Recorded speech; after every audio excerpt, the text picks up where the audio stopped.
Bonsoir à tous et bienvenue donc dans cette édition spéciale Gilets jaunes, la France en crise. Toutes les équipes de France Télévisions sont mobilisées pour tenter de comprendre, de décrypter, d'analyser ce week-end de colère et de violence. Et ce soir, on va sortir de l'hystérie pour essayer de comprendre. Donc on va aller partout où il se passe des choses. On sera bien sûr au plus près de vous, sur le terrain, en région, avec nos correspondants. On ira aussi notamment voir à Rome, à Berlin, à Washington et à Londres comment on nous regarde, comment les images sidérantes de ces dernières heures ont été reçues. Justement, vous parlez d'images, Thomas. Voici une image qui dit tout de ce qui s'est passé ces dernières 24 heures. L'Arc de Triomphe, symbole de la République par excellence, pris d'assaut, saccagé de l'intérieur, une Marianne défigurée, des œuvres brisées. Alors ce soir, on va se poser au fond deux grandes questions. Comment on en est arrivé là et comment sortir de là? Je précise que nous sommes en direct sur France 2 bien sûr, mais aussi sur France Info, canal 27 de la TNT et sur TV5 Monde. Et que pendant toute la soirée, vous pourrez réagir et poser vos questions avec le hashtag Gilets jaunes et le hashtag France 2. Et c'est Justine Sago qui sera votre porte-parole tout au long de cette soirée. Et voilà nos premiers invités, je vous les présente. D'abord Gabriel Attal, bonsoir à vous. Vous êtes secrétaire d'État auprès du ministre de l'Éducation nationale et de la Jeunesse. Merci d'être là ce soir. Parce que c'était pas facile d'avoir quelqu'un du gouvernement qui accepte de débattre. À vos côtés, il y a Jean-Luc Mélenchon. En face, plutôt bonsoir Monsieur Mélenchon, député des Bouches-du-Rhône et président de la France Insoumise à l'Assemblée nationale. Avec nous également Grégory Joron, secrétaire national. Il n'est pas encore arrivé, mais il ne va pas tarder. Secrétaire national de CRS Unité SGP Police. Jean-François Barnaba, vous êtes gilet jaune de l'Indre, ancien cadre de l'administration territoriale. Merci d'être avec nous ce soir. Thomas Piketty. Économiste, directeur d'études à l'EHESS. Et Laetitia De Waal, représentante des Gilets jaunes du Val d'Oise. On sera également en duplex, je le précise, avec Éric Ciotti des Républicains et avec Jacqueline Moreau, celle qui est à l'origine de la fronde avec sa vidéo virale il y a un mois. La première question, je vais vous la poser à vous, Laetitia De Waal. Vous êtes donc Gilet jaune. On voudrait savoir comment vous ressentez, comment vous racontez, comment vous décririez ce qui s'est passé ce week-end, comment vous qualifiez la situation ce soir. Alors, on peut noter que la violence a drôlement augmenté par rapport à samedi dernier. Pour avoir été sur Paris samedi dernier et ce samedi-ci, on sent une révolte de plus en plus grande. On sent aussi énormément de casseurs, de plus en plus présents, pas forcément loin d'être des gilets jaunes. Ce ne sont pas les mêmes pour vous? Non, ce ne jamais. sont pas... Alors jamais, j'ai pas été présentée à ces casseurs, mais en tout cas, même si cela déplaît, nous sommes intimement convaincus qu'il y a d'autres formes sous-jacentes derrière ces casseurs qui sont là justement pour endiguer davantage de casse. On parlait justement de l'Arc de Triomphe. Nous sommes tous révoltés de ce qui a pu se passer dedans, puisque l'Arc de Triomphe est quand même un symbole fort pour la République, un symbole fort pour la France et pour les citoyens. Maintenant, la question est, pourquoi l'Arc de Triomphe, la porte a été ouverte pour monter ? Est-ce que quelqu'un peut nous expliquer, alors qu'il y avait des cordons de CRS présents toute la journée et que la porte est restée ouverte? Alors, Gabriel Attal, vous répondez à ça, juste à cette interpellation. Si vous avez la réponse, pourquoi est-ce que la porte est ouverte, comme elle dit? Et puis on vous donnera la parole, Monsieur Barnaba. Moi, d'abord, je suis heureux de vous entendre dire que c'est effectivement scandaleux. Parce que c'est scandaleux. Et qu'il y a la question de l'Arc de Triomphe, il y a aussi des policiers qui ont été blessés. Il y a des policiers, pères de famille, qui se sont fait attaquer à l'acide, à l'ammoniac, qui sont défigurés. Il y a une préfecture au Puy-en-Velay qui a été incendiée. Il y avait des personnels à l'intérieur.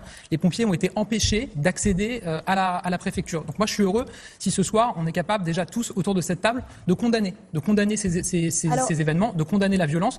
Parce que, je vais vous dire, ce week-end, on a vu beaucoup d'images, on a entendu beaucoup de déclarations. J'ai pas entendu tout le monde condamner ces violences et condamner ce qui s'est passé. Sur la question de l'Arc de Triomphe, on a vu les images de l'intérieur. Elles sont choquantes. Il y a des biens à l'intérieur, des statues qui ont été cassées par les personnes qui se trouvaient là, qui n'avaient même pas été abîmées par les nazis à l'époque où ils avaient occupé la France. Moi, ce que j'ai vu sur ces images, c'est des casseurs avec un gilet jaune. Alors après, on peut essayer de faire la distinction, défoncer la porte pour y entrer. Il n'y avait pas de porte qui a été laissée ouverte sur les images qu'on voit très claires. Moi, je pense qu'avant tout, avant d'essayer de jeter la suspicion ou de questionner la violence, il faut condamner la violence. Et je pense qu'après, on aura d'autres débats sur le fond. Mais avant tout, il faut que tout le monde condamne. Clairement, nettement, sans aucune ambiguïté. On ne peut que condamner la violence. Maintenant, il n'y a jamais eu de manifestation sans violence. Si, ça existe. Ah oui, et lesquelles? Enfin, quand on veut une revendication sociale, il y en a rarement sans violence. Maintenant, si on parle... violence physique ? Mais les violences physiques sont venues des deux côtés. Pour avoir été sur les champs, moi j'ai ma sœur qui était là, qui s'est pris un coup de matraque par les CRS, 42 ans, blonde, tout ce qui va bien, rien, etc. Elle était là, elle a été choquée par ce qui se passait, le CRS est arrivé et l'a matraquée.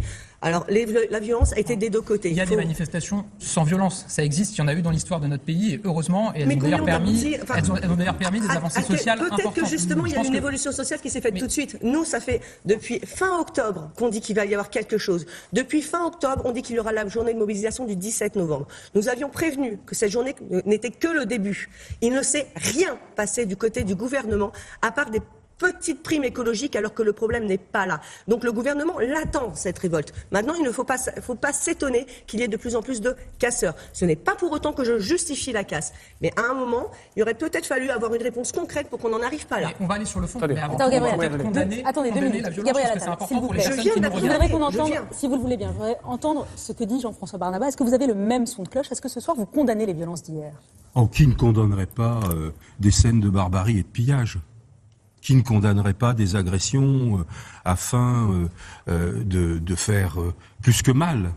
Donc c'est évidemment c'est consensuel. Non, ce qui me gêne, c'est une attitude un peu perverse qui consiste à globaliser à partir du vocable violence des attitudes qui n'ont rien à voir. Rien à voir. C'est-à-dire que dans un mouvement populaire, dans un rassemblement, il y a des bousculades que l'on peut regrouper de manière abusive sous le vocable violence, et puis il y a la barbarie, les pillages. Et alors évidemment, si on globalise tout, on comprend rien à ce qui s'est passé, et l'intention est assez perverse, car elle a tendance évidemment à agréger dans ces mêmes violences extrêmes tous ceux qui ont exprimé leur protestation. Donc, oui, c'est vrai qu'il peut y avoir une forme de radicalisation de certains gilets jaunes, notamment parmi les plus jeunes. J'aurai peut-être l'occasion de revenir sur la manière dont le ministère de l'Intérieur a géré la notion de maintien d'ordre public, qui pour moi a été scandaleuse. C'est-à-dire, mettez des mots. Oui, je vais développer, si vous voulez, je peux le faire maintenant. C'est-à-dire que on a assisté à non pas une opération de maintien de l'ordre public, mais d'organisation du désordre.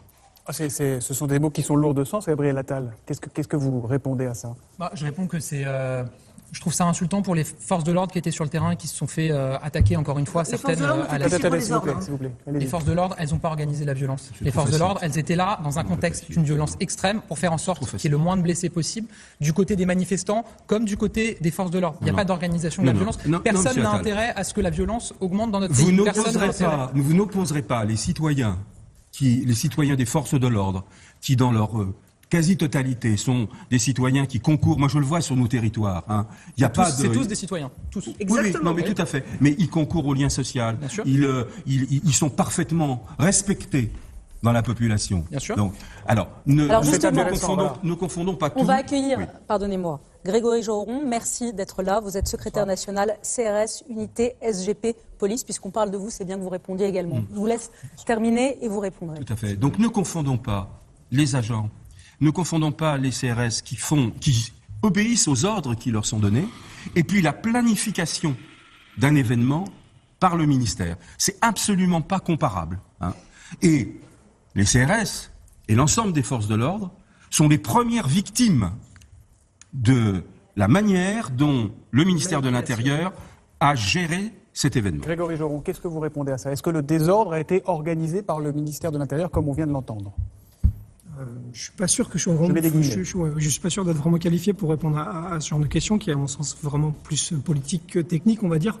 Ce que je constate moi, c'est qu'aujourd'hui on a énormément de blessés, que la journée a été encore une fois très éprouvante pour mes collègues sur le terrain, qui soient des forces mobiles, mais aussi des compagnies, encore une fois des compagnies d'intervention parisiennes, des BAC, des services de renseignement qui étaient sur place. Bref, on avait 5000 hommes qui étaient engagés à peu près de 6h du matin à 23h30.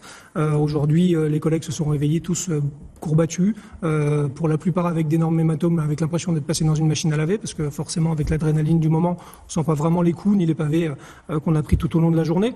Maintenant, de là, moi, je me permettrai pas encore une fois de rentrer sur ce terrain d'organisation du désordre. Ce que je peux dire, c'est qu'on a beaucoup de mal, en effet, à encadrer ce genre de manifestations qui sont pas déclarées et qui sortent un peu du schéma habituel. Ça, c'est la réalité. Est-ce que vous êtes prêt, s'il y avait une nouvelle journée de mobilisation la semaine prochaine ou celle d'après, est-ce que vous êtes prêt ou est-ce que là, vous dites, il nous faut plus? On a entendu certains policiers demander l'armée. Qu'est-ce que vous demandez?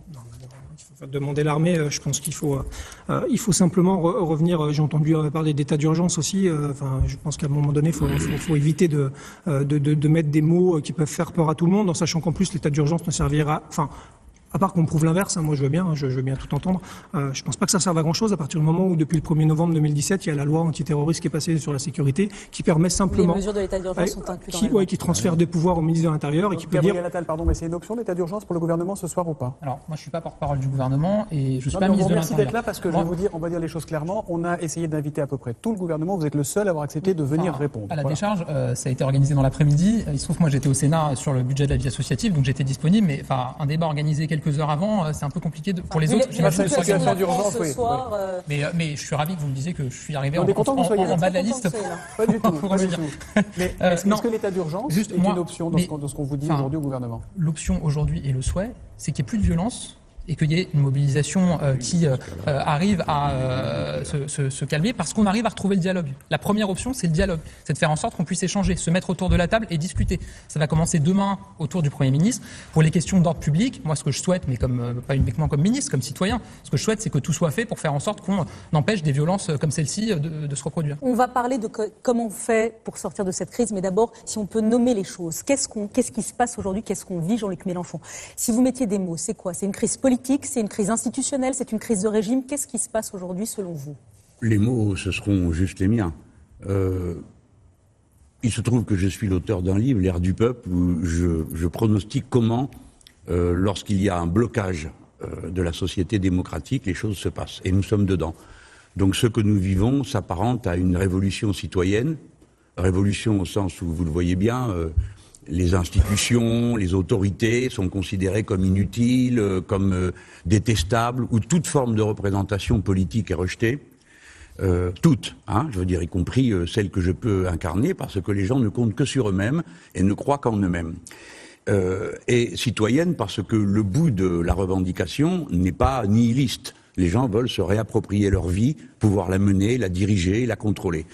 Donc moi je suis à l'aise avec ça, alors ce qui me met un peu à part, parce que plein de gens là sont dans l'angoisse, la peur, parce que ces images elles sont très effrayantes et on comprend qu'elles le soient. Est-ce qu'elles vous ont choqué ces images, Jean-Luc Mélenchon? Je suis comme tout le monde. L'Arc de Triomphe, symbole républicain. Je suis comme tout le monde. Je suis un républicain. Voir Marianne défigurée, ça me choque. Comme tout le monde, je connais pas une personne qui trouve ça. Il y en a sûrement. La preuve, ceux qui ont fait ça. Mais nous sommes tous un peu émotionnés. Mais on doit aller plus loin que ça. On ne peut pas s'arrêter à un événement. Il faut essayer d'en comprendre la logique. Et je vous le dis.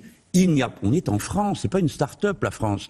Il y a 65 millions de personnes éduquées, plutôt tête dure quant au caractère, et ces gens-là ne se mènent pas à la baguette. Par conséquent, il n'y a pas d'ordre public possible sans justice sociale. On est en France, le pays qui a abattu une forteresse, réglé son compte à un roi, etc. On est en France. Donc il faut qu'il y ait de la justice sociale pour qu'il y ait de l'ordre public. Et là où je vais dire quand même quelque chose que je trouve malsain, vous avez employé le mot pervers. Moi, je ne suis pas d'accord pour qu'on résume les questions de maintien de l'ordre à la responsabilité des policiers. Les policiers, ils obéissent aux ordres. Ils ont une technique et ils la mettent en œuvre. Point. Ceux qui sont responsables, ou alors il n'y a plus de république possible. C'est les politiques qui sont responsables, c'est le ministre qui est responsable. Donc, sinon, si chaque fonctionnaire est responsable personnellement des ordres qu'il exécute, on ne vit plus dans un pays démocratique, parce qu'après tout, le fonctionnaire pourrait dire écoutez, ça ne me convient pas, je ne le fais pas. Donc ne parlons pas de ça. Et surtout, gardons-nous des escalades verbales. Alors l'état d'urgence, les 2/3 de la loi sont déjà dans la loi ordinaire, on peut déjà assigner à résidence des gens, faire des perquisitions les plus extravagantes. Pardon, je voudrais juste terminer sur cette affaire. On entend l'armée. Non mais vous êtes fous, l'armée c'est pas son travail, son travail, elle combat un ennemi. Le peuple français est pas ennemi de son armée ou de ses institutions. Et le maintien de l'ordre, c'est une technique, c'est un métier. Être policier, c'est pas juste porter une matraque. C'est toute une manière de faire, de comprendre les situations et d'essayer de les gérer.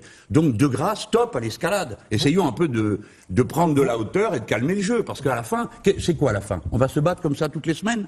On va se battre avec des gens le reste du temps. Les gens estiment, ils connaissent, tout le monde connaît un policier, un copain qui est... Non, c'est pas possible. Alors, donc, il faut sortir politiquement. Vous comprenez, la politique, ça sert à ça, à régler les conflits de manière tranquille. Jean-Luc Mélenchon, on entend beaucoup dans les cortèges, on l'a même vu taguer sur l'Arc de Triomphe que vous évoquez, des Macron démissions. Est-ce qu'aujourd'hui, il y a, selon vous, qui est un républicain, qui est un élu, qui est un démocrate, y a-t-il un problème de légitimité du chef de l'État qui a été élu il y a 1 an et demi? Alors, apparemment. Mais pour autant, bon, d'ailleurs, un de mes amis les plus proches, qui est François Ruffin, a dit le président doit s'en aller. Il a joué son rôle de porte-parole de ce mot d'ordre. Est-ce que vous dites ça, vous, ce soir? Est-ce que vous dites Emmanuel Macron doit démissionner? Est-ce que vous dites la même chose que François Ruffin? Je suis président d'un groupe parlementaire et donc ma responsabilité n'est pas tout à fait la même que celle que j'avais il y a naguère peu de temps où je pouvais porter une parole. Maintenant, je dois le faire dans un cadre qui cherche à proposer une réponse praticable. Alors, qu'est-ce que je fais?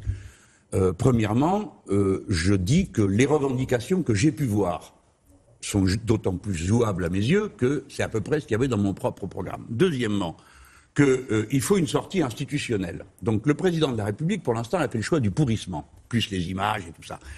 Alors, il a deux solutions. Ou bien il dit, bon, j'ai compris, ça va, c'est une telle pagaille. Il y en a d'autres qui ont cédé avant lui. Puisque c'est comme ça, j'annule la surtaxe des carburants et on discute parce que mon budget est plus en équilibre. Moi, je dis, vous pouvez le mettre en équilibre. Si vous vous rétablissez l'impôt sur la fortune, c'est la même somme. Mais bon, deuxième hypothèse. Troisième hypothèse, il dissout. C'est-à-dire, il dit, écoutez, moi, je me sens légitime dans ce que je fais, on m'a élu pour ça, vous n'êtes pas d'accord, je vous donne tort, eh bien, puisque c'est comme ça, on retourne aux urnes. Et les gens qui, eux, comme les Gilets jaunes, j'ai pas entendu quand ils sont arrivés ici qu'ils avaient changé d'avis ou qu'ils avaient l'intention de renoncer à leur action. Donc, la sortie en démocratie, c'est toujours la démocratie. La solution, ça doit être ça. Sinon, on va aller d'une escalade à l'autre. Et supposer que quelqu'un gagne, je termine, il serait meurtri. Il n'y a que le vote qui nous permet de vivre ensemble, des fois avec des décisions qui ne nous conviennent pas. On a aussi très envie, on brûle d'entendre Thomas Piketty, je vais vous donner la parole dans un instant. Mais puisque vous employez le mot de dissolution, Gabriel Attal, que répondez-vous à Jean-Luc Mélenchon et à Marine Le Pen qui ont demandé aujourd'hui notamment la dissolution de l'Assemblée nationale et de nouvelles élections? Moi, je rejoins Jean-Luc Mélenchon quand il dit que la solution et la sortie de cette crise doit être politique. C'est ce que je disais tout à l'heure quand vous m'avez interrogé sur l'état d'urgence. Il faut un dialogue et il faut une sortie politique avec tout le monde autour de la table et des solutions qui arrivent à emporter tout le monde. Quand vous dites, Monsieur Mélenchon, il peut renoncer à la hausse de fiscalité sur le carburant. Quand on écoute les Gilets jaunes aujourd'hui, quand on les lit, moi je vais y compris sur les groupes sur Facebook pour voir un peu les revendications, pour voir ce qui est dit. On voit bien que une telle mesure elle-même n'entraînerait pas immédiatement une fin du mouvement, une fin de la mobilisation, parce qu'il y a des préoccupations.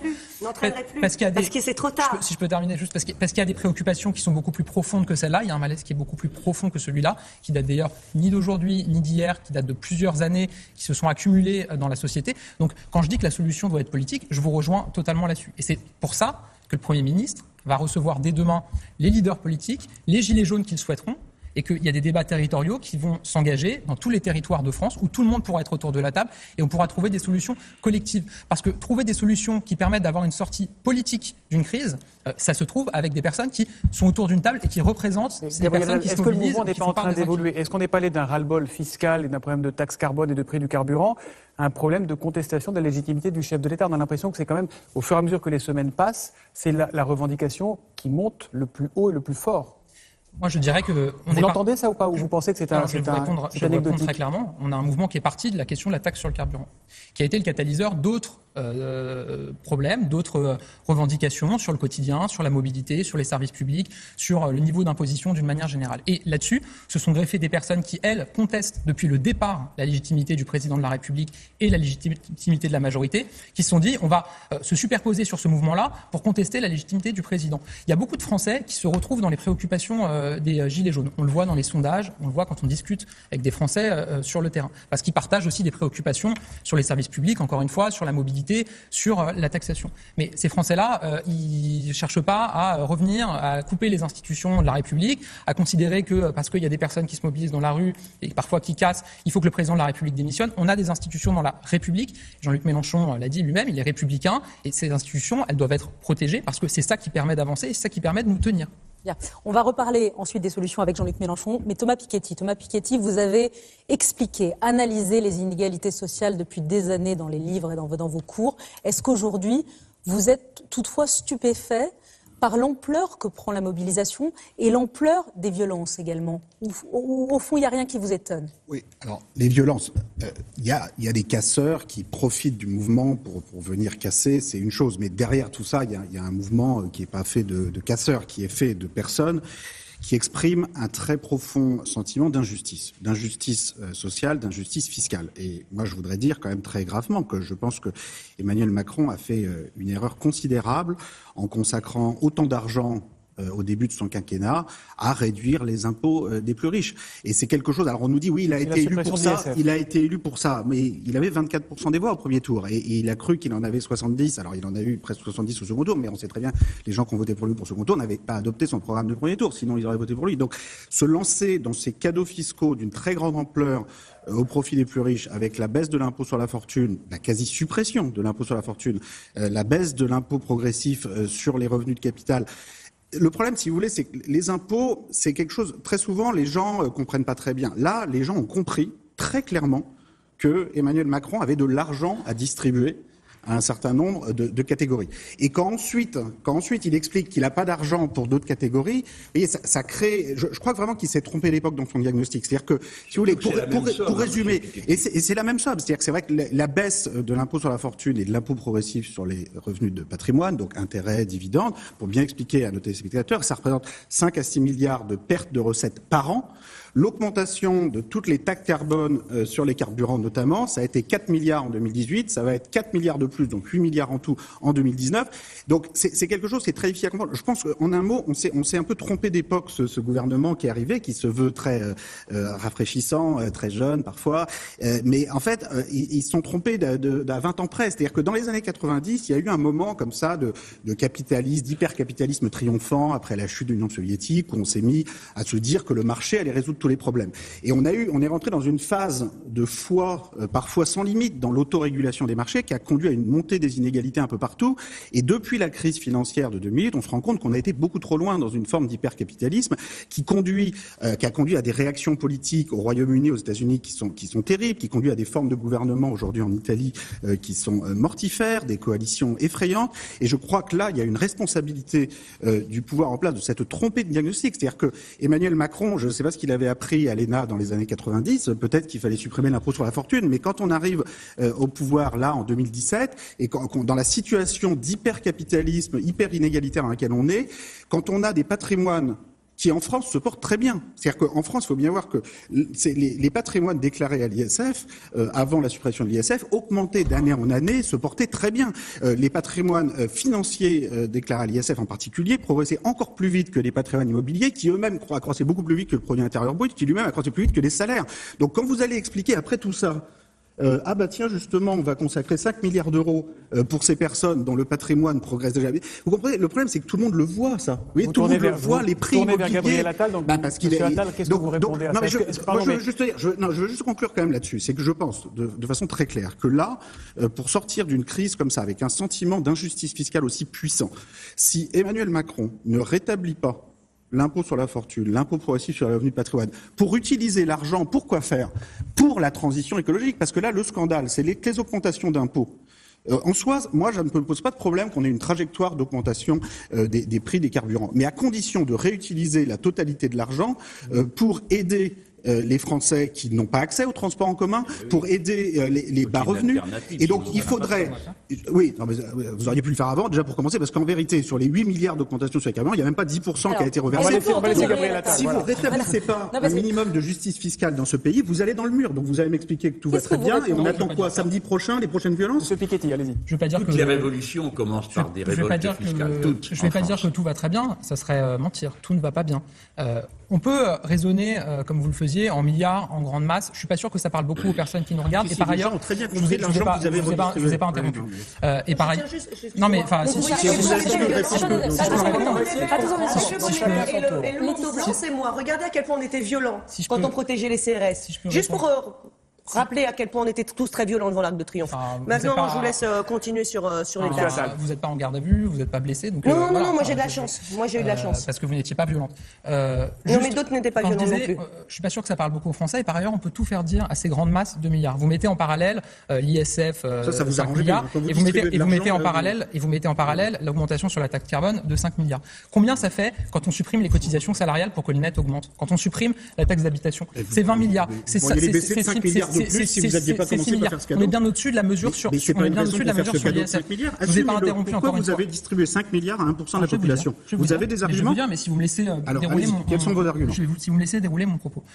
On n'a pas fait de cadeau fiscal aux plus riches de ce pays en supprimant l'ISF. Et d'ailleurs, vous dites, on s'est trompé d'époque. Si on s'était trompé d'époque, Emmanuel Macron ne serait pas président et les Français lui auraient pas donné de majorité. Vous dites, il a eu 24% au premier tour. Oui, enfin derrière, il y avait 4 candidats entre 20 et 24. Derrière, il y a 312 députés qui ont été élus. Et moi, je peux vous dire qu'en tant que député, quand j'ai fait campagne sur le terrain, et c'est pareil pour tous mes anciens collègues députés à l'Assemblée, l'ISF, la CSG, toutes ces questions-là, on en a entendu parler, on en a parlé avec les électeurs. Donc ces questions-là, elles ne sont pas arrivées après. Pourquoi est-ce que demandez aux Français ce qu'ils en pensent de l'ISF. Pourquoi est-ce qu'on supprime, si je peux juste m'exprimer, non mais je termine juste sur l'ISF parce que la question était sauvée. Il faut distribuer la parole. À quoi ça sert? J'entends bien, mais si on m'interrompt, je peux pas. Je vais vous répondre. Je vais vous répondre sur la question de l'ISF. En ce moment, vous écoute et vous regarde. Mais je suis en train d'essayer de m'exprimer pour leur répondre et pour qu'ils m'entendent. Mais vous venez d'ailleurs, à travers ce dialogue avec M. Piketty, de bien exprimer les choses. Mais je vous rappelle qu'il y a des millions de gilets jaunes qui vous regardent et qui ont des préoccupations quotidiennes. Ils n'ont pas l'impression, là, que le débat correspond à ce qu'ils en attendent. C'est ce que je viens de dire, justement, c'est que raisonner en milliards, c'est bien, ça parle peut-être pas à tout le monde. Sur la question de l'ISF, puisque la question est posée très clairement. L'enjeu, c'est quoi? C'est de dire qu'il y avait dans ce pays de l'argent qui dormait sur les comptes en banque, alors qu'il pouvait être utilisé dans l'investissement productif. Donc l'enjeu, ça a été de dire quoi? Ça a été de dire que pour l'argent qui n'est pas dans du patrimoine immobilier, on supprimait l'ISF pour que les Français qui ont cet argent le réinvestissent dans l'économie productive, dans nos PME, dans nos TPE. Alors est-ce qu'ils l'ont fait? C'est une très bonne question. Parce que quand on a pris cette décision, je termine, on a dit que vous ayez des éléments, quand on a pris cette décision, on a dit qu'on allait l'évaluer dans les années du quinquennat, justement pour vérifier que l'argent a bien été dans l'économie productive. Il y a des premiers chiffres qui sont sortis. Il y a un printemps de l'évaluation qui a été mis en place à l'Assemblée nationale. Au premier semestre 2018, l'investissement productif dans nos PME, TPE, qui sont le poumon économique du pays, il a augmenté de 65%. 65%. Alors, est-ce qu'on peut lier ça immédiatement à la suppression de l'ISF? Je l'espère. Je l'espère. Franchement, vous avez rien. Mais, enfin, je veux dire, on est là depuis. Oui, mais justement parce que vous connaissez, vous savez qu'on est là depuis 18 mois, on a pris une mesure qui s'applique depuis cette année. Non, vous auriez pu avoir plus d'éléments. Non, vous auriez pu avoir plus d'éléments. Gabriel Attal, j'ai une question très simple. Est-ce que le retour de l'ISF est une option aujourd'hui ou est-ce que c'est totalement exclu? Mais je viens de vous dire, on a mis en place une mesure qu'on évalue. Oui, mais là, on il y a évalue pendant le quinquennat. Il y a un contexte, il y a une demande. Est-ce que le retour de l'ISF est totalement... Pour évaluer, mais la question, si vous êtes en train de me demander si vous pensez qu'on peut répondre au malaise qui est exprimé par les Français ou par les Gilets jaunes symboliquement en disant on va remettre l'ISF juste pour une raison symbolique en se disant qu'ils iront mieux parce qu'on taxera plus, je crois pas que ça soit ça la solution. Pour financer la transition écologique, c'est pas vrai. Excusez-moi, messieurs, on vous sent Oui, pas convaincu pour le moins. Les gilets jaunes sont des gens polis et on n'a pas envie d'interrompre et de couper la parole. Mais on voit un tel décalage avec ce que les gilets jaunes vivent au quotidien. C'est-à-dire que ces débats qui prennent quand même une couleur technocratico-politique, les gilets jaunes, c'est pas ça leur problème. Ils demandent la démission de M. Macron très largement un peu partout. Pourquoi? Parce que d'abord, il y a une formidable déception. Un dégoût même. Parce que encore, ils ont cru que pour une fois, ça allait peut-être enfin changer. Parce qu'il y avait un président jeune qui disait, mais tout ça, on va le balayer, marchons en avant, on ne savait pas trop. Mais bon, allons-y. Vous y avez cru? Personnellement pas, mais je sais qu'énormément de gilets jaunes y ont cru. Bon, et voilà, il y a une immense déception. Parce que quoi? On assiste maintenant à un président de la République qui fait des constats, et puis qui oublie de dire que si maintenant la situation est telle, eh bien, c'est parce que sa politique en est la cause. Il a évidemment été dans le prolongement de ce qui avait été fait avant, mais au lieu d'améliorer la situation des gens, il a continué à la dégrader. Alors, à ce moment-là, évidemment, les gens demandent la démission. C'est tout à fait compréhensible. Vous avez conscience aussi que Rome ne s'est pas fait en un jour. Ça fait 1 an et demi qu'il est au pouvoir. Ça peut... Non, mais tout à fait. Mais quand on gagne 1 188 € par mois, c'est le salaire minimum. On est bien d'accord, c'est le SMIC. Bien. Excusez-moi, mais on n'a pas le temps d'attendre. Parce que précisément, la vie est si chère, parce que les dépenses contraintes sont si importantes, qu'on n'a pas le temps d'attendre. On n'a pas le temps d'attendre 3 ans et demi. Nous vivons une situation de détresse sociale exceptionnelle dans ce pays. Exceptionnel, parce que nous sommes un grand pays. Qui ne date pas, quoi qu'on pense d'Emmanuel Macron et du gouvernement, ça ne date pas ni d'hier, ni d'il y a un an. Je viens de le dire. Mais la question, c'est que la trajectoire continue. La trajectoire de déclin, la trajectoire de recul social, elle s'amplifie au lieu de se résorber progressivement. Et donc, nécessairement, il y a un moment où ça craque. Et les gilets jaunes, ils disent, voilà, on a besoin de pouvoir d'achat. Et le pouvoir d'achat, c'est pas un truc abstrait. Ça veut dire tout simplement, effectivement, pouvoir finir son mois, pouvoir vivre dignement, payer des choses à ses enfants, vivre quoi. Alors, parce que c'est plus possible. Je voudrais qu'on entende, si vous le voulez bien. Monsieur Mélenchon, je vous donne la parole dans un instant. Je vous donne la parole dans un instant. On ne comprend pas pourquoi les gens sont enragés comme ça. Jacqueline Moreau, je vous donnerai la parole, monsieur Attal, dans un instant, mais Jacqueline Moreau est en direct avec nous. Jacqueline Moreau, c'est la femme qui est un peu à l'origine de ce mouvement-là, parce que c'est vous, madame. C'est Éric Drouet.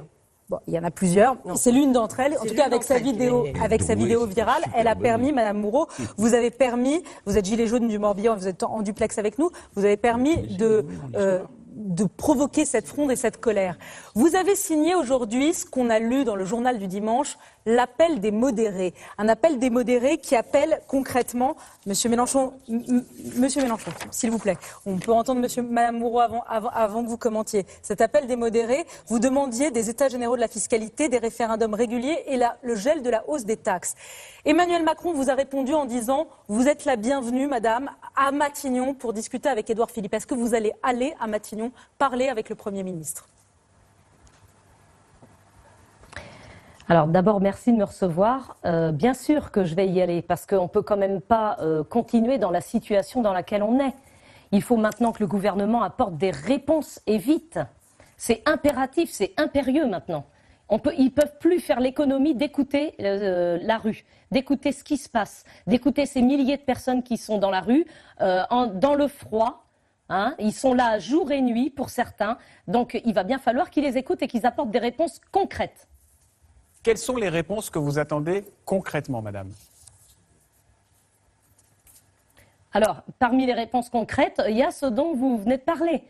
Le rétablissement de l'ISF serait certainement un grand geste pour les Gilets jaunes. Parce qu'au niveau de l'inégalité, là, c'est clair que le fait d'avoir supprimé l'ISF pour les petits amis de M. Macron, eh ben ça, c'est pas passé. Monsieur Attal, quand vous entendez... Le vert, on m'a donné. Allez-y, pardon. Quand vous entendez ça, vous voyez bien qu'il y a quand même un point de blocage, là. Qu'est-ce que vous répondez à ça ? Déjà, ce que j'entends, c'est que Mme Moreau est prête, au titre des Gilets jaunes, à aller rencontrer le Premier ministre. Non, à titre personnel, au titre des Gilets jaunes libres, pas au titre des Gilets jaunes. Et qui est au titre des Gilets jaunes, madame ? Les deux personnes qui ont lancé ce mouvement sont Éric Drouet et Priscilla Ludowski. Madame Moreau a suivi quasiment aussitôt, certes.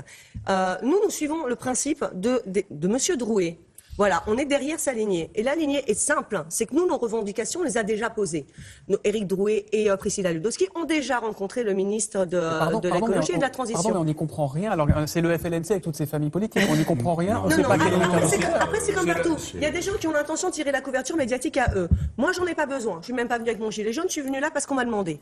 Donc, nous, on a un seul mot d'ordre au niveau, justement, de toute cette organisation de gilets jaunes qui ne sont pas libres ou qui ne sont pas citrons ou qui ne sont pas orange givrés, mais des gilets jaunes, j'entends, c'est que non, nous ne rencontrerons plus le président ou qui que ce soit du gouvernement tant que, enfin, nous ne nous aurons pas proposé des choses concrètes. Ce n'est pas à nous d'avancer les solutions.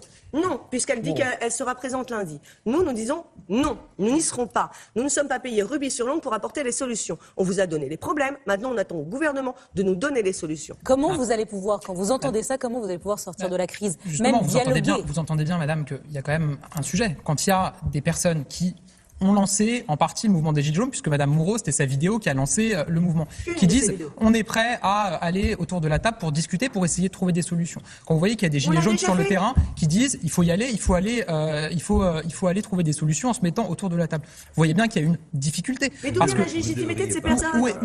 La dernière personne qui a rencontré les deux personnes qui sont présentées auprès du Premier ministre, il y en a une qui est partie puisqu'ils ont refusé que l'entretien soit filmé. La deuxième, on ne la connaît même pas. Il y a une personne qui a été menacée de mort, visiblement, parce qu'elle avait été rencontrée le Premier Non, ministre. mais tout le monde est menacé de mort, moi aussi. À partir du moment où tout le monde sort de la télé, c'est-à-dire que ça vous y est. essayez, avec une grande perversité, de créer de la division au sein du mouvement des Gilets jaunes, pour dire qu'il y aurait une partie, on voit bien ce qu'il y a derrière, il y aurait une partie de gens qui seraient modérés, qui seraient prêts à discuter, et puis il y aurait des gens qui, quelque part, seraient en phase de radicalisation, de futurs dangereux insurrections. Oui, enfin oui, voilà. Donc c'est pas pensable, c'est pas pensable. En fait, bon, un certain nombre de gilets jaunes qui se revendiquent tels souhaitent rencontrer le gouvernement. Bon, nous sommes très nombreux à penser que c'est totalement inutile et que ça sert surtout son offensive de communication. Si c'est inutile, comment on fait avancer le dialogue, mais les gilets jaunes sont libres de se déterminer individuellement. Et bon, si certains ont encore l'espoir que ça aboutisse à quelque chose, c'est pas moi qui vais donner des consignes ou leur jeter la pierre. Chacun mène sa participation au mouvement comme il l'entend. Jacqueline Moreau, on va vous reprendre une dernière fois. Qu'est-ce que vous demandez ce soir? Comment on peut sortir de l'impasse, de la crise? Comment on peut rétablir le dialogue? Qu'est-ce que vous prévoyez? Et est-ce que, également, vous appelez à une nouvelle manifestation samedi prochain? Alors, au niveau de la manifestation samedi prochain, moi, je reste dans les régions. Je n'appelle certainement pas à retourner saccager Paris. Parce que les images qu'on a vues, c'est pas possible qu'on remette le couvert une troisième fois. Maintenant, il faut sortir de la crise. Peu importe qui va porter la parole ou personne n'a le monopole des Gilets jaunes. Mais il va bien falloir que quelqu'un se bouge pour aller parler au gouvernement. Parce que c'est pas en lui tournant le dos en permanence qu'on va pouvoir faire aboutir quoi que ce soit. Jean-Luc Mélenchon, qu'est-ce que vous dites, vous, si vous étiez aux affaires aujourd'hui? Moi, si j'étais aux affaires, je n'aurais pas été me foutre dans une souricière pareille. Parce que, quand même, pour résumer tout ce qu'a dit M. Piketty, la vérité est la suivante. On a donné 1 million d'euros à 100 personnes avec la suppression de l'impôt sur la fortune. N'importe quelle personne qui est en train de galérer, misérer pour 10 euros ou pour 20 euros finit par le savoir et par trouver que ce n'est pas juste. Donc mais ça, Thomas Piketty l'a expliqué. Mais oui, très bien. Alors, on se demande comment renouer le dialogue. Qu'est-ce que ça? Attendez, le dialogue de quoi? Vous croyez à tout sauf à la démocratie parlementaire. Vous venez d'entendre ce qui vient de vous être dit? Les gens vous disent, nous, on amène des problèmes, vous êtes là pour trouver les solutions. Vous ne pouvez pas demander à madame, à monsieur, de devenir un expert en impôts, en transition écologique, C'est pas vrai. Ils font du mieux qu'ils peuvent dans les domaines qui sont chacun leur centre d'intérêt. Mais c'est à ceux qu'on a élus de trouver une solution. Donc, ceux qui sont au pouvoir, et je vous dis, monsieur Attal, vous vous trompez si vous croyez... Si vous ne comprenez pas la dynamique interne d'un processus révolutionnaire, parce que au départ, ça commence avec le fisc, toujours en France. Ça a toujours été comme ça. Soit l'invasion, soit le fisc. Et le peuple se met en mouvement. Et puis après, les gens, ils vont d'une chose à l'autre en disant « Mais comment ça se fait qu'il y en a qui ont tout et les autres n'ont rien ? Et comment ça se fait que... » Et voilà. Et petit à petit, la volonté populaire s'élargit. Donc, vous n'avez pas 36 choses. Ou bien vous dites « Bon, écoutez... on a compris, donc on annule l'augmentation du carburant et on discute. Mais on discute où? Là où ça doit se passer. Enfin, il y a un Parlement quand même. Ou alors on ne sert à rien. Mais là, tout ça n'a pas de sens. Pardonnez-moi, est-ce que vous n'êtes pas contradictoire en nous disant... C'est la raison pour laquelle je dépose une motion de censure avec les communistes. Alors on nous dit ça ne sert à rien. Alors si rien ne sert à rien, abandonnons toute idée d'institution républicaine. Vous dites qu'il faut croire en la démocratie parlementaire et en même temps vous dites qu'il faut dissoudre le Parlement. Vous dites qu'il faut dialoguer dans le Parlement et en même temps il faut le dissoudre. Il faut choisir. Ah non, il ne faut pas choisir, madame. Je vais vous expliquer. C'est la logique des institutions. Vous savez que dans la Constitution, il est prévu la dissolution. Vous le savez, n'est-ce pas? Donc, dissoudre une assemblée, ce n'est pas un acte antidémocratique, c'est souvent le contraire. Moi, j'ai dit ça comme solution parce que je suis un homme politique, le président d'un groupe parlementaire. Mais les gens qui sont là, partez de ce qu'ils demandent. Ils vous disent, ce truc coûte trop cher pour nous, c'est pas dans nos moyens, parce que nous ne pouvons pas réduire nos déplacements. Ils ne peuvent pas. S'ils pouvaient, si vous leur proposiez d'avoir des ailes ou de voler ou de plus avoir besoin de voiture, peut-être qu'ils le feraient. Mais ils ne peuvent pas. Alors justement, donc, si on leur ou bien demande... vous leur cédez, Ou bien le pouvoir dit, écoutez, moi j'ai pas été élu pour faire ça, dans ces conditions, voilà ma position, voilà la position des gens, et maintenant on vote. C'est comme ça que ça se passe en démocratie. Mais vous, quand vous entendez Jean-Luc Mélenchon dire il faut dissoudre l'Assemblée nationale, est-ce que ça vous parle? Est-ce que ça répond à ce que vous demandez, vous? Ça fait partie des revendications, effectivement, qui ont été émises et des possibilités citoyennes qui sont mises en place. Vous n'avez pas l'impression d'être récupéré par certains politiques? J'ai pas l'impression qu'on soit récupéré par certains politiques parce que nous venons tous de différents partis politiques. Nous avons juste laissé tous de côté nos étiquettes politiques pour une lutte commune. Vous vous rendez compte de la perversité de ce que vous venez de faire? Donc, quand un politique est un parlementaire, pardon madame, propose une solution et que quelqu'un dit « Ah ben tiens, pourquoi pas ?» Vous répondez « Vous êtes en train de vous faire récupérer ». Mais qu'est-ce que vous voulez à la fin? Que les gens soient là, la bouche ouverte à vous regarder? Ils essayent de régler les problèmes de leur existence. C'est mon boulot de faire ça. Je suis parlementaire, j'ai été élu pour ça. Je fais une proposition. Quelqu'un dit tiens, c'est une bonne idée. Les politiques ne sont Monsieur, pas il y a 5 minutes, avec ce vous avez mouvement. demandé comment on peut sortir de là. Je fais une proposition. Quelqu'un que je ne connaissais pas, il n'y a même pas une demi-heure, dit ah bah tiens, pourquoi pas, c'est une idée, c'est démocratique. Et la réponse que vous lui faites, c'est attention madame, hein, si jamais vous êtes d'accord avec quelqu'un, c'est que vous êtes récupéré. Vous rendez tout impossible. Vous rendez toute sortie positive impossible si vous faites comme ça. Il faut donc plutôt d'abord partir des faits. Ces gens vous demandent d'arrêter de surtaxer le carburant parce qu'ils ne peuvent pas réduire leurs déplacements. Oui ou non? Maintenant, ils vous demandent d'autres choses. Et dans quelques jours, monsieur Attal, vous verrez, la liste des revendications s'étendra. Moi, je fais une proposition, je fais celle qui correspond à mon rôle. Je suis parlementaire. C'est mon boulot de faire ça. Vous comprenez? Voilà. Je crois que je comprends. C'est ça la démocratie. Que j'ai juste posé une question que vous avez interprétée comme bon vous semble. Gabriel Attal. Évidemment, encore heureux que j'interprète comme bon me semble. J'entends ce que vous dites. Vous êtes parlementaire et donc c'est votre rôle d'écouter le terrain et de faire remonter des propositions. C'est aussi le rôle de tous les parlementaires, de tous les groupes, et y compris de ceux de la majorité de La République En Marche, qui depuis des semaines rencontrent les gilets jaunes sur les territoires, font remonter des revendications, des propositions, des idées, veulent participer aussi au fait de trouver des solutions en faisant des débats au niveau national et dans les territoires, dans leurs territoires. Parce que moi, je rejoins ce que vous disiez tout à l'heure sur le fait qu'il y a une déconnexion souvent entre les débats qu'on a sur les plateaux et ce qu'attendent les gens, les revendications des gens. On parle dans milliards alors qu'eux, ils regardent leur compte en banque parce qu'il y a des malaises, parce qu'il y a des difficultés, parce qu'il y a des difficultés à boucler la fin de son mois. Moi, je ne pense pas, quand on écoute, quand on discute avec les personnes qui souffrent sur le terrain, je ne pense pas que ces personnes considèrent qu'elles iront mieux si on dissout l'Assemblée nationale ou si on taxe plus quelques-uns. Ce qu'elles veulent, c'est pouvoir vivre mieux elles-mêmes. Et c'est ce qu'on leur propose. Ce qu'elles veulent, c'est que le peuple soit souverain en France. Le peuple est souverain parce qu'il y a des élections en France.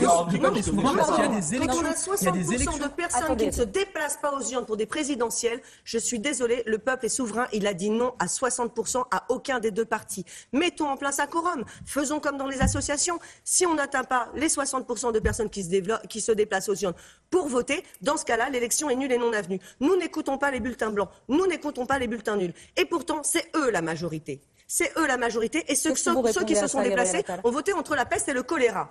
Ni plus, ni moins. Les 20% qu'a obtenu M. Macron sur l'ensemble des citoyens inscrits sur les listes électorales, ça veut dire une personne sur 5 qui a décidé de voter pour M. Macron, soit par conviction, et il y en a, on est dans un pays libre, soit pour faire blocage à Marine Le Pen. On fait quoi de tous ceux qui ne sont pas venus? Moi, ce que je vous réponds, madame, c'est qu'on a des institutions en France. Elles ne vont pas bien, c'est ça qu'on vous dit, ça ne fonctionne pas. Madame, et que l'enjeu, c'est de faire en sorte que le plus de Français possible se disent que ça a du sens d'aller voter, que c'est utile d'aller voter. Et notre conviction, et moi si je suis là ce soir, c'est aussi pour le défendre, c'est que si on est élu et qu'on ne met pas en œuvre le programme sur lequel on a été élu, et M. Macron n'a pas mis en place le programme sur lequel il a été élu. Mais non, il ne devait pas toucher aux retraités. Les gens se diront encore plus. Il ne devait pas toucher aux retraités. Attendez, vous faites référence à quoi? Vous faites référence à la hausse de CSG? Mais oui. Mais pendant ma campagne, tous les retraités de ma circonscription sont venus m'interroger sur cette question-là. J'ai échangé avec eux. Et je leur ai répondu. Je leur ai dit les autres mesures qu'on allait mettre en place sur la taxe d'habitation, sur le reste à charge zéro. Non, la taxe d'habitation, ça a déjà commencé. La CSG, ça a été mis tout de suite en place.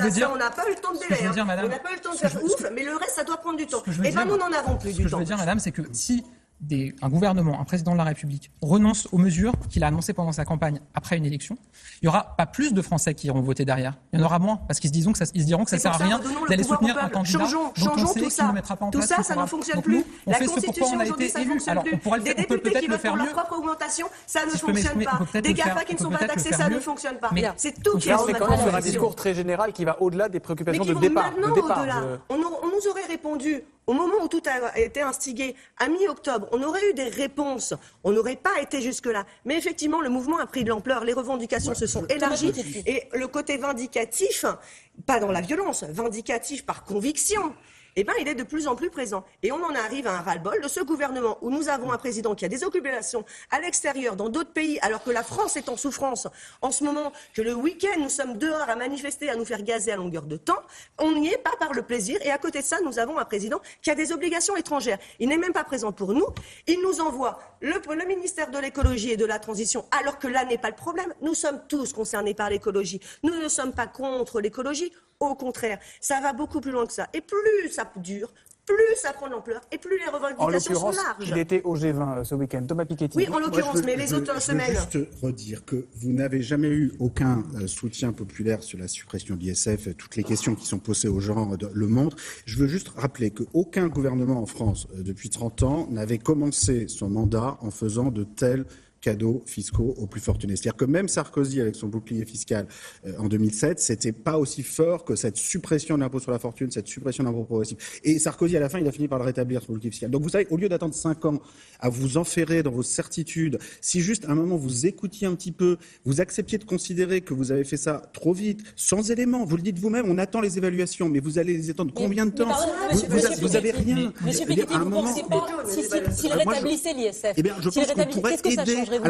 Vous pensez que ça aiderait la différence, vous savez, j'ai entendu, il y a plusieurs tendances chez les Gilets jaunes, chacun a ses idées, mais j'ai entendu sur l'ISF beaucoup de convergence finalement entre les différentes formes de Gilets jaunes. Je pense qu'il y a une demande de justice fiscale. Cet argent, parce que c'est beaucoup d'argent, 5 milliards d'euros par an. 5 milliards d'euros par an pour financer la transition écologique, pour aider tous ceux qui n'ont pas accès à des transports en commun, parce que c'est bien, nous on est à Paris, on prend le métro, tout ça, pas de problème, mais il y a plein de gens qui n'ont pas accès à ça. Il y a d'abord, ça c'est fait, c'est-à-dire qu'il y a des pays en Europe, en Suède, en Suisse, il y a des États canadiens, en Colombie-Britannique, en Alberta, qui ont immédiatement réutilisé la totalité des recettes, 100% des recettes venant de la taxe carbone, pour la redistribuer aux 60% des ménages les plus pauvres, pour justement leur permettre de faire face. Donc tout cet argent, c'est pas de l'argent abstrait comme ça, c'est de l'argent qui permettrait de répondre à ces préoccupations. Alors, donc il y a une demande de justice fiscale, il faut qu'elle ait une réponse forte. On donne la parole à tout le monde, on voit que les positions sont très tranchées. On va à Nice rejoindre Éric Ciotti. Bonsoir Monsieur Ciotti, député des Alpes-Maritimes et un des responsables du parti les Républicains. Alors on a entendu Monsieur Mélenchon qui demande la dissolution de l'Assemblée, c'est également la position de Marine Le Pen. Laurent Wauquiez, le président du parti LR, veut un référendum sur la politique écologique et fiscale d'Emmanuel Macron. Olivier Faure pour le PS veut des états généraux sur le pouvoir d'achat. Vous, qu'est-ce que vous préconisez, Éric Ciotti, pour sortir de ce conflit, pour régler ce problème? Ce que nous préconisons, c'est la baisse des impôts et des taxes. La colère qui s'exprime dans le pays et qui s'exprime légitimement, c'est un ras-le-bol fiscal. Les Français n'en peuvent plus. Ils me le disent à Nice, dans la rue, dans cette permanence. Ils ne supportent plus ce marteau fiscal qui les assomme et qui ne cesse, chaque fois qu'il y a une difficulté, d'avoir une imagination nouvelle pour créer une taxe nouvelle.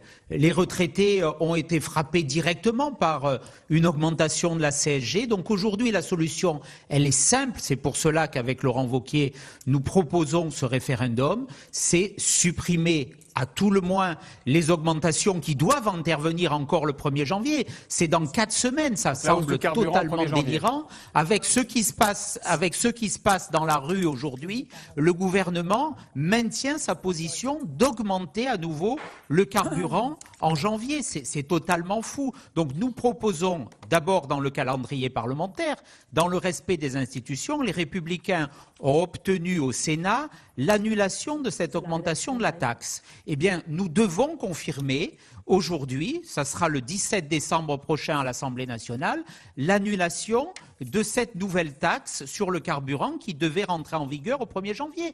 Nous le disons à la majorité, il faut écouter la colère de la rue, il faut écouter l'expression des Français. Le gouvernement ne peut pas rester avec cette forme d'arrogance qui caractérise le président de la République, parce que depuis le début, ça fait 3 semaines que le mouvement est parti, on a le sentiment que les ministres, et notamment Monsieur Griveaux, avec du mépris, de la suffisance, de l'arrogance, mais aussi Et surtout, le président de la République ne cesse d'attiser ce feu. Alors Donc attendez, c'est intéressant, on va poser bien la sûr question, réouvrir le dialogue, mais il faut une mesure concrète. Il faut pour que le vous dialogue faites une proposition soit très crédible, concrète, pardon, Eric il y a un Ciotti, je vous préalable, interromps. c'est la baisse des impôts. Vous faites une proposition très concrète, donc Gabriel Attal. Est-ce que il peut y avoir, est-ce qu'il est envisagé un moratoire sur cette hausse de la taxe carbone, donc des prix du carburant au 1er janvier, oui ou non? Est-ce qu'un moratoire est à l'ordre du jour? Éric Ciotti vient de prononcer une phrase qui est quand même assez éclairante. Il dit « La solution à ce conflit, elle est simple ». Qui peut imaginer que la solution, elle est simple? Il n'y croit pas lui-même. Il dit au Sénat, les sénateurs, parce qu'ils ont la majorité, ont voté la suppression de cette hausse de taxe prévue en janvier. Mais ce qu'il ne dit pas, comment ils ont fait pour la financer? Ils ont voté une surtaxe d'1 milliard d'euros sur les mutuelles des Français, les Républicains au Sénat. Donc, je veux dire, il faut arrêter ces doubles discours, il faut arrêter de raconter des histoires aux Français. Ce que je veux dire sur la question... Sur le point très précis... Sur le point très précis du moratoire ou d'une suspension de cette hausse des prix du carburant au 1er janvier, est-ce que c'est un sujet d'actualité pour le gouvernement, oui ou non? Alors, c'est un sujet qui doit être regardé dans le cadre des débats qu'on propose avec l'ensemble des personnes qui sont concernées et les Gilets jaunes. Pourquoi? Parce que, effectivement... Donc vous ne fermez pas la porte. Attendez, effectivement, il y a eu une hausse de la fiscalité sur le carburant. Ça a un impact sur des Français, et pas sur tous les Français, parce qu'il y a des Français qui utilisent plus leur voiture que les autres, qui sont dans des territoires où il n'y a pas de solution alternative en termes de mobilité, même si on est en train de les construire. 13 milliards d'euros sur la table pour les transports du quotidien. Donc, ça, c'était des sommes qui étaient déjà dépensées. Nous, ce qu'on propose, c'est des débats territoriaux, justement pour voir dans ce territoire justement qui est très rural, où il n'y a pas de solution, où l'essence... Attendez, Thomas Piketty, si on sait qu'on va mettre 13 milliards d'euros dans les années, on ne comprendra rien. Moi, je voudrais que vous répondiez précisément et clairement, parce que vous ne l'avez pas fait. Est-ce que oui ou non, la question de l'augmentation des taxes sur le carburant est posée par le gouvernement? Est-ce que le gouvernement, éventuellement, reculera là-dessus au 1er janvier? Oui ou non? Il n'y aura pas de recul parce que ça a été voté. Ça a été voté et ça sera mis en œuvre en 2019. Ce que ce que je veux dire, c'est que avec ces débats territoriaux, si je peux m'exprimer, je sais que je suis seul contre tous sur ce plateau. Je suis d'accord. Mais du coup, c'est pas simple pour développer. C'est pas simple pour développer son propos. Ça passe au Sénat, ça doit C'est pas simple pour développer son. Ça fait la navette parlementaire. Il y a une trajectoire qui a été votée. Ce que je veux dire, c'est que le sens des débats territoriaux qu'on propose, c'est bien de dire qu'il y a des situations qui sont différentes parce qu'il y a des Français qui vivent des situations différentes dans des territoires différents où il n'y a pas forcément toutes les solutions de mobilité alternatives à la voiture et qu'il y a peut-être des mesures d'accompagnement qui peuvent être mises en place spécifiques, plus importantes dans certains territoires où c'est plus difficile pour les Français d'assumer cette hausse, mais que pour ça, pour identifier ces solutions-là, il faut que tout le monde soit autour de la table, partout dans les territoires, pour qu'on sache exactement où sont les problèmes les plus importants. On poursuit cette soirée spéciale Gilets jaunes sur France 2. Vous réagissez toujours avec le hashtag Gilets jaunes et le hashtag France 2. Léa, vous vous trouvez à présent avec Brice Teinturier, Nathalie Saint-Cric et Natacha Polony. Absolument. Bonsoir à tous les trois. Natacha Polony, vous êtes directrice de la rédaction de Marianne, de l'hebdomadaire Marianne.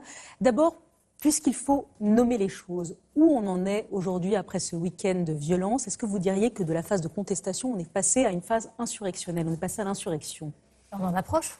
Tout le monde l'a vu, tout le monde le sait, et on est dans une phase de radicalisation, mais pas de radicalisation de gens qui viendraient des extrêmes. On est dans une phase de colère qui est en train de déborder. Alors, le problème, c'est quoi? Mais on l'entendait, Madame disait tout à l'heure, nous voulons être souverains. C'est-à-dire que tout simplement, nous avons des gens qui disent nous sommes des citoyens, nous décidons de notre destin. C'est le premier point qu'il faudrait entendre. C'est-à-dire que des représentants, ce ne sont que des représentants. Ils sont censés représenter les citoyens. Or, le problème auquel nous sommes confrontés, il ne se résume pas à la taxe sur le carburant, il ne se résume même pas à l'ISF. On voit un pays qui est en train de perdre ses filières agricoles, ses filières industrielles, on voit un pays qui est en train de s'appauvrir, de voir des services publics s'abîmer, des infrastructures qui sont dans un état déplorable. On a eu un rapport sur les routes françaises cet été, c'est une catastrophe. Bon. Où prendre l'argent? C'est ça la question. Où est-ce qu'on prend l'argent pour faire fonctionner ce pays et pour ne pas être obligé d'aller taxer les gens qui ont besoin de leur voiture? Alors, où on prend l'argent? L'autre question, ça pourrait être, y a-t-il de l'argent? Alors, puisque, vu le niveau des déficits et de la dette, aujourd'hui, il n'y a pas beaucoup d'argent par ailleurs. Premier point, ça fait des décennies qu'on explique aux Français qu'ils doivent accepter un système qui empêche de taxer les multinationales, qui creuse les écarts de revenus, et ils doivent l'accepter. Alors il y a eu à cause de l'ouverture. Si on était contre la mondialisation, c'est qu'on était raciste, on n'était pas pour l'ouverture. Ensuite, il fallait accepter l'orthodoxie budgétaire parce que c'était la responsabilité, on n'allait pas laisser la dette à nos enfants. Donc on n'acceptait aucun investissement. Et maintenant, c'est au nom de l'écologie, c'est encore pire. C'est-à-dire si vous n'acceptez pas ce système-là, Vous êtes pour la fin de la planète. Pardon, mais on a l'impression d'être dans le rond-point de Raymond DeVos. C'est-à-dire qu'on tourne autour du rond-point, il n'y a que des sens interdits. La dévaluation compétitive, sens interdit. Les déficits pour faire de l'investissement, sens interdit. Par exemple, la taxation des GAFAM, sens interdit. La protection des filières industrielles contre la concurrence déloyale, sens interdit. Comment on sort de l'impasse? Comment c'est possible? Eh bien, on enlève les sens interdits. Tout simplement. Tous ces sens interdits-là qui donnent la possibilité à un État de répondre à la demande de ses citoyens, eh bien, toutes ces possibilités-là, on les explore. C'est ça. Et on va au bout du raisonnement. Brice Teinturier, 2 questions très simples. Est-ce que le soutien de la population est toujours très grand à l'issue de ce que vous avez ressenti et testé hier et aujourd'hui? Et est-ce que la mobilisation change de forme? Est-ce que d'une mobilisation contre les taxes, elle est en train de basculer à autre chose? Alors ce second point, il est incontestable. On a bien vu qu'au départ, la mobilisation, elle est partie de la contestation des taxes, même si derrière, il y avait énormément de choses. Une crise de la représentation, le sentiment de ne pas être écouté ou entendu, un sentiment aussi sur l'inéquité d'un certain nombre de mesures. Mais au départ, on était dans ce champ. Et progressivement, et on le voit très bien quand on analyse, encore une fois, le discours spontané tel qu'on peut l'analyser sur les réseaux sociaux des Français, on voit que cela se polarise de plus en plus sur un rejet du président de la République. C'est à la fois ce qui fait la force et la faiblesse de ce mouvement. Il agrège énormément de revendications distinctes et en même temps, il est aussi dans une contestation politique profonde, mais politique au sens fort du terme, au sens noble du terme, pas partisane politique. Et du coup, on ne sait plus très bien si on est sur un processus révolutionnaire, une dynamique révolutionnaire, ce que je ne crois pas, je ne pense pas que ce soit l'attente des Français, ou sur une contestation et une colère extrêmement puissante, ce que pour le coup, là, je vois monter depuis des années et des années. Nathalie Saint-Cric, Brice Teinturier vient de dire que ça se cristallise de plus en plus autour de la personne d'Emmanuel Macron, cette colère. Que peut faire le président, que va faire le président, puisqu'il ne veut pas prendre la parole pour l'instant? Alors que va faire, je serais bien dans l'incapacité de vous le dire, je ne suis pas dans son cerveau. Il n'a pas pris la parole ce soir, probablement parce que, qu'est-ce que vous voulez qu'il dise? Ils ont l'impression que s'il annonce, et d'ailleurs on l'a entendu dans votre débat tout à l'heure, que même si c'était la baisse ou le moratoire sur un texte de carburant, on lui dirait ok c'est bien mais ça suffit pas, il faut l'ISF, et après on lui dirait ok ça suffit pas, il faut encore autre chose. Donc il a effectivement, d'après ce que j'ai pu comprendre, compris que le fait de reculer, on insisterait surtout sur le recul et non pas sur les choses sur lesquelles il a reculé, donc c'est relativement complexe. Alors après, qu'est-ce qu'il fait? Il essaie de remettre les partis dans le jeu. Seule solution, on l'a critiqué depuis le début en disant qu'il s'asseyait sur les corps intermédiaires, qu'il n'avait pas travaillé assez avec les syndicats, pas suffisamment avec les partis politiques, que son parti, La République En Marche, était trop vertical.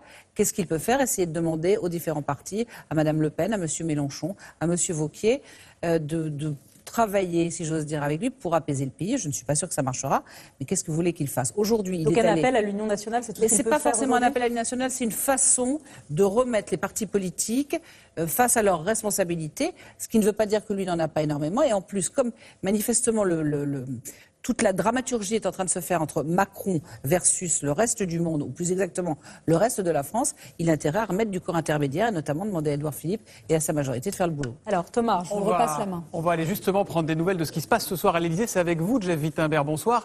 Effectivement, Nathalie disait, il n'y a pas de prise de parole qui est prévue. Qu'est-ce qui se passe en coulisses? On sait que le chef de l'État a demandé au Premier ministre de recevoir des représentants des Gilets jaunes. On a entendu sur ce plateau que tous n'étaient pas prêts à venir lui parler au Premier ministre. Jeff, qu'est-ce qu'on peut dire ce soir? C'est le blackout, c'est le grand silence, c'est la panique à bord, on est calme, on est serein. Qu'est-ce que vous avez comme information?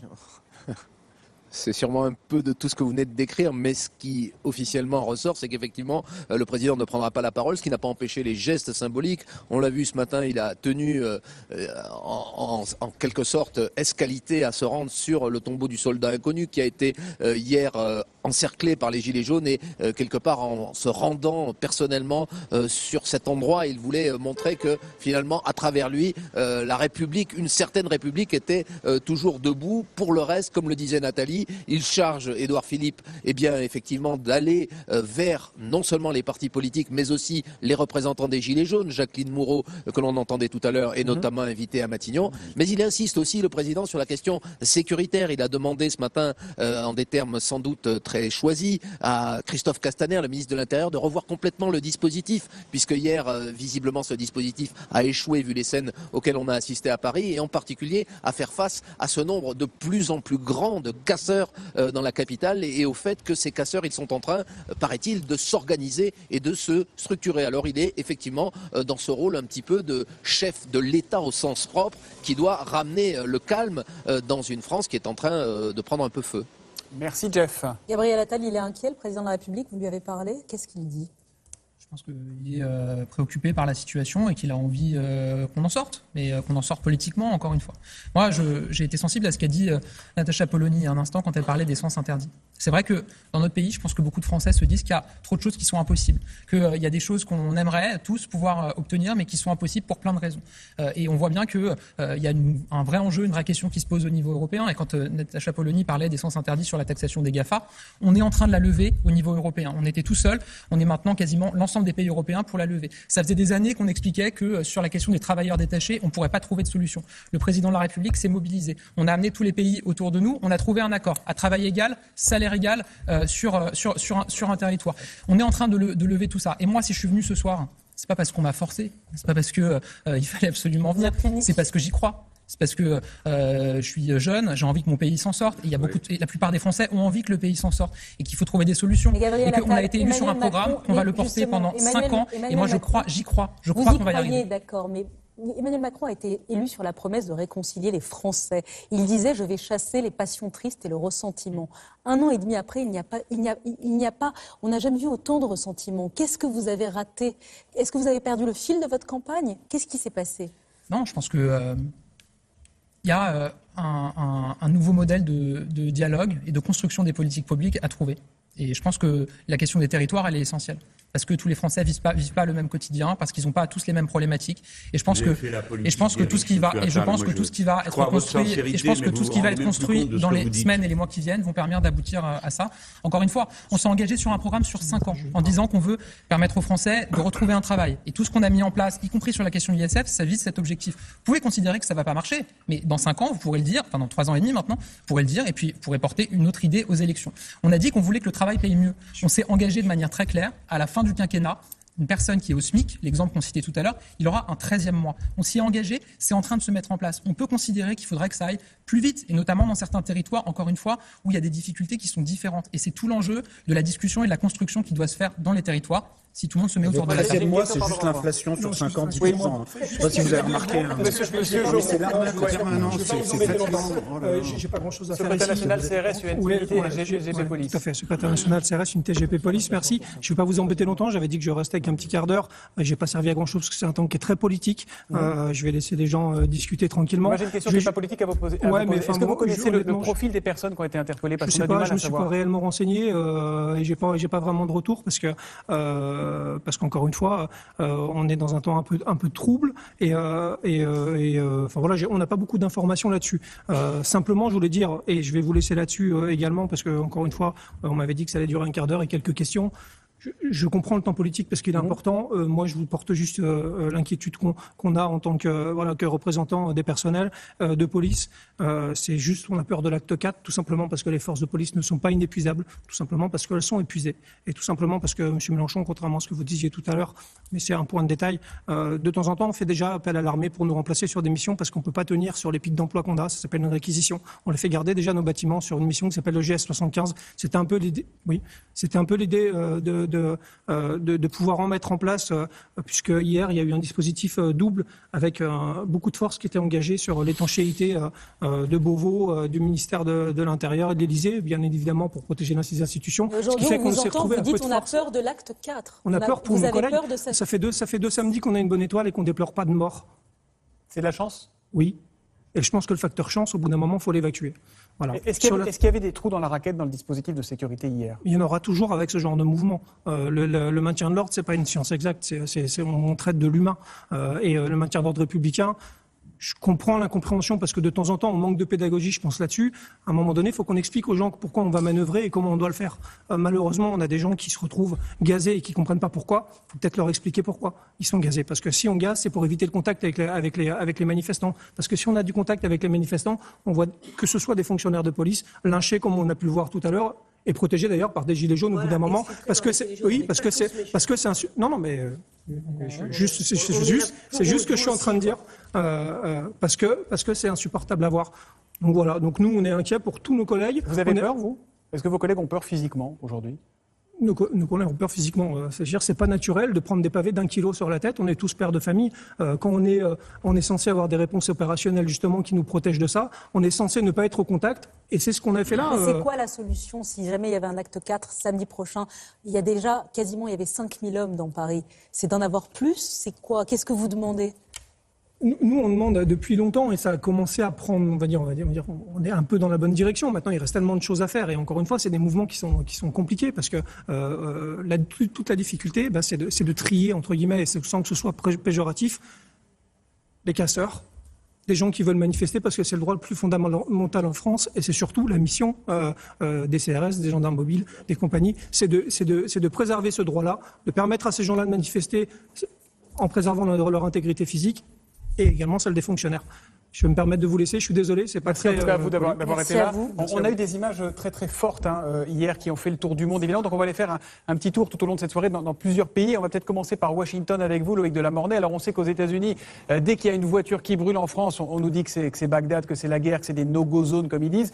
Comment on a vécu et ont été racontés ces événements aux Américains depuis hier, Loïc?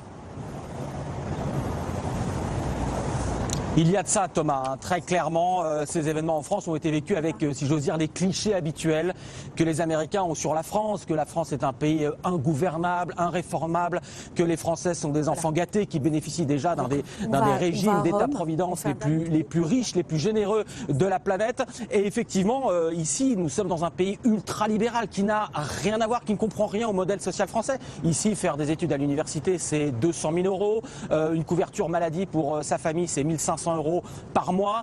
Si un cancer, une maladie grave se déclenche, eh bien c'est être assuré d'être endetté jusqu'à la fin de ses jours si on survit. Bref, ils ne peuvent pas exactement comprendre le modèle social français. Alors, pour aller plus loin, certains politologues américains font quand même un parallèle entre les casquettes rouges de Donald Trump et les gilets jaunes en France. Attention, pas un parallèle caricatural. Encore une fois, l'électeur Donald Trump n'est pas qu'un électeur raciste blanc du fin fond du Wisconsin ou de la campagne américaine. Non, c'est parfois quelqu'un qui avait voté pour Barack Obama, un ancien démocrate qui est en pleine désillusion, ces classes moyennes au bord du décrochage, qui n'ont pas profité de la mondialisation. Et c'est aussi cela ce qui se passe en France selon les observateurs américains. Et donc attention, un mouvement qui a pu faire élire il y a 2 ans un Donald Trump sorti un petit peu de nulle part, sans les médias classiques et traditionnels, sans les partis traditionnels. Voilà peut-être le parallèle que font certains politologues américains avec ce qui se passe en France aujourd'hui.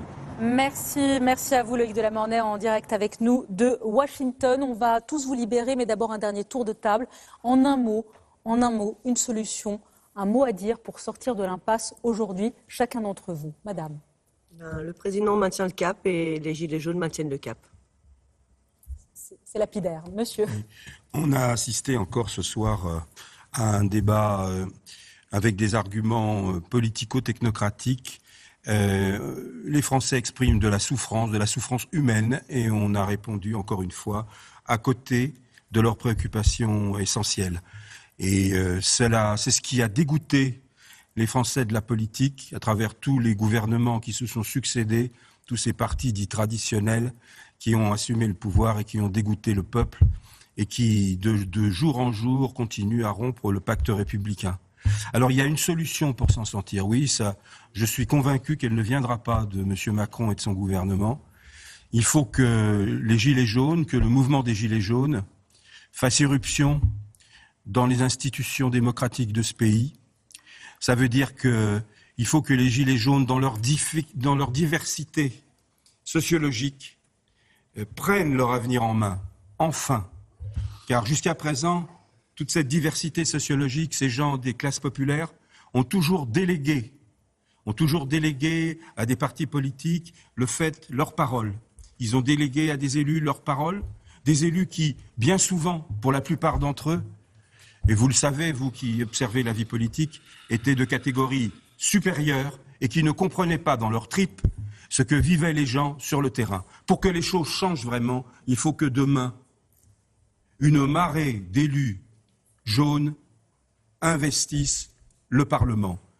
Et là, avec leur diversité, parce qu'on a l'impression que si on est issu des classes populaires, alors quoi ? On n'a pas l'intelligence nécessaire, on n'a pas la créativité nécessaire pour aller jusqu'aux affaires. Il faut qu'on soit cantonné dans des rôles subalternes? Eh bien non. Le peuple a son intelligence et le peuple est en train de reprendre son destin en main. Il y aura des élus, je vous le garantis, dans toutes les assemblées démocratiques de ce pays dans les mois et les années à venir. Jean-Luc Mélenchon. Il faut trouver une sortie par le haut, parce que ça donne rien de rester sur une position de blocage comme on est. Donc je dis à M. Macron, ne vous obstinez pas. Ou bien vous cédez sur la mesure qui a déclenché tous ces événements, c'est-à-dire vous annulez la surtaxe sur les carburants et vous rétablissez l'impôt sur la fortune pour garder votre budget en équilibre, ou bien faites confiance au peuple et allons voter, parce que dans un grand pays démocratique, c'est comme ça qu'on règle les problèmes. Sinon, quoi d'autre? Ce face-à-face va durer combien de temps? Et quelle issue peut-il avoir? Il n'y en a pas si on reste sur ce terrain-là. Faites confiance au peuple. Le problème, on le connaît, la solution, c'est le peuple. Gabriel Attal. Il faut du dialogue et de la responsabilité. Il faut dialoguer parce que oui, on a un cap, oui, on a une politique qu'on veut mettre en œuvre parce qu'on a été élu sur ce programme, mais oui, il faut l'adapter dans la diversité des territoires. Et encore une fois, moi je suis prêt totalement à reconnaître que peut-être que dans la méthode, on n'a pas suffisamment écouté dans les territoires la diversité des problématiques que rencontrent les Français. Et pour le faire, il faut pouvoir tous se mettre autour de la table. Et moi, j'ai de l'espoir. J'ai de l'espoir parce que je pense que les Français ont tous envie qu'on s'en sorte. Ils ont tous envie que cette situation, on arrive à en sortir. Et parce qu'en vous entendant, monsieur, quand vous dites qu'il faut qu'il y ait une structuration territoriale, que les Gilets jaunes s'organisent, y compris politiquement, je pense que s'organiser, avoir des interlocuteurs représentatifs, c'est ce qui permettra aussi de dialoguer, de discuter et de trouver des solutions qui répondent aux préoccupations concrètes. Donc voilà. On entend un intérêt commun, mais on voit bien que ce soir, pour l'instant en tout cas, les questions et les réponses ne collent pas complètement. Thomas Piketty. Moi, j'ai très peur que le gouvernement soit en train de tuer l'idée de transition écologique et de taxe carbone, parce que toute l'idée, normalement, de la taxe carbone, c'est vous augmentez le prix de ce qui émet du carbone, mais vous utilisez cet argent pour investir dans la transition écologique dans le cadre d'une politique de justice fiscale. Et là, on a fait exactement le contraire, c'est-à-dire qu'on lève de l'argent forcément sur les plus modestes, sur ceux qui n'ont souvent pas d'autres solutions, et on utilise cet même argent pour faire des cadeaux fiscaux aux plus riches dans des proportions inouïes. Donc là, moi, ce qui m'inquiète beaucoup, c'est qu'on est en train de tuer ce qui est en fait une belle idée. Donc moi, je ne demande pas qu'on retire les hausses de taxes sur les carburants, mais je demande qu'on remettre en place l'impôt sur la fortune pour financer la transition écologique et pour aider ceux qui sont taxés. Et il y a un moment de vérité qui est de savoir qu'est-ce qui est le plus existentiel pour Emmanuel Macron. Est-ce que c'est la transition écologique, le réchauffement climatique, ou est-ce que ce qui est existentiel, c'est la suppression de l'impôt sur la fortune?